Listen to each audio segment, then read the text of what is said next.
So let's start with the objection. Look at verse 1. I'm going to kind of rapid fire this because it's like a go back and forth conversation. Verse 1, then what advantage has the Jew, or what is the value of circumcision? This is like person A asking Paul, and Paul answers, well, much in every way. To begin with, the Jews were entrusted with the oracles of God. So he's addressing a hypothetical objection, a hypothetical situation. That if the religious Jew is no better off than the irreligious Gentiles, if at the end of the day they as well stand condemned for self-righteousness, then why did God give covenants and law and promises and all of these religious ways of worship? Why did he give them to them in the first place? Was it all just a waste of time, is what the person is asking. And Paul says, no, actually, absolutely not. It was not a waste of time. I mean, think about the Jews, if you're familiar with the Old Testament. They were first-hand witnesses to God and his miraculous workings throughout history. If you read through the book of Psalms in one sitting, which would take a while, you'd see that the psalmists often point back to God's working within history. The Jewish people were the only people who were given God's words through Moses and the law and the prophets and the kings and the Psalms and the histories.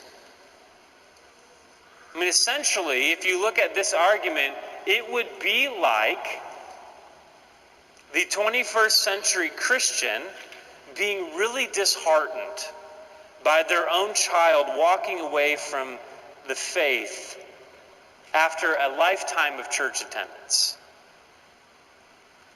It would be like that parent asking, well, was bringing them to church, was it all a waste? Did God fail them? Did God's word return void? And I think Romans would say, no, actually, that isn't a waste, and that's not a waste, and here's why. Look at verse 3. What if some were unfaithful? Does their faithlessness nullify the faithfulness of God? And what that means is, if people were found to be sinful, does that mean that God's means, his covenant, his law, his promises, does it mean that those things did not work? When the little Jewish boy was circumcised, or when they all celebrated the Passover together, or when they, as we saw in Psalm 122, as they went to the house of the Lord for worship, did these things that God commanded his people to do fail the recipients? Did it fail the hearers? Was God unfaithful to his own words? There's an old saying that says, the same sun that melts the wax also hardens the clay. The same sun that melts the wax also hardens the clay. And I point your attention to that saying because I think what Paul is saying here is that there were some within the Jewish community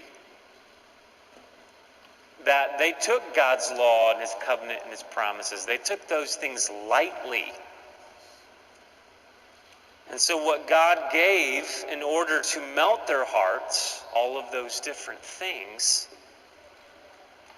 when they were met with unbelief, the same sun that was meant to melt the wax of their hearts did what? It hardened the clay of their heart. And so in response to that question, did God fail? Did God's word fail? Paul says in verse 4, by no means. Let God be true, though everyone were a liar. As it is written, that you may be justified in your words and prevail when you are judged. It's a quotation from Psalm 51. If you're familiar with Psalm 51, this is what King David writes after he commits adultery and murder. Some pretty high-level sins. What does David realize in Psalm 51? that God's promises or God's grace had led him to sin, that they had failed him.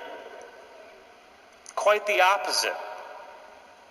It was David who took God's words lightly. It was David who disregarded warnings of sin and unfaithfulness. It was David who decided to live according to his own ways. This, Paul says, actually vindicates God. It justifies God. It shows that the issues do not lie with God and his commands. The issue does not lie with God and his law and commands, but rather, where's the issue? With the sinner who chooses to ignore them. If you go to a pool and it says no splashing in the pool, and people splash, it's not the sign's fault. It's the splasher's fault. Even when no one obeys God, even if nobody obeys God, it's not because God is unclear, but rather, as Paul is making this point, it's because we are that sinful. But okay then, verse 5, if our unrighteousness then serves to show the righteousness of God, what shall we say? That God is unrighteous to inflict wrath upon us? Like, if God knows this, then is God unfair? Verse 6, by no means, for then how could God judge the world? But if through my lie and God's truth abounds to his glory, why am I still being condemned as a sinner? And why not do evil as good may come? As some people slanderously charge us with saying, their condemnation is just. And so the final objection that Paul hears and gives is this. Well, all right, if my sin makes God look good and me look bad, then let's keep sinning so that God looks great. And I think if Paul could leaf off the page and just smack us, he would. Guys, don't play that game, right? That's what he's saying. If my sin just makes God look great, well then he can't judge me for sinning because he looks great. In short, the objection is this.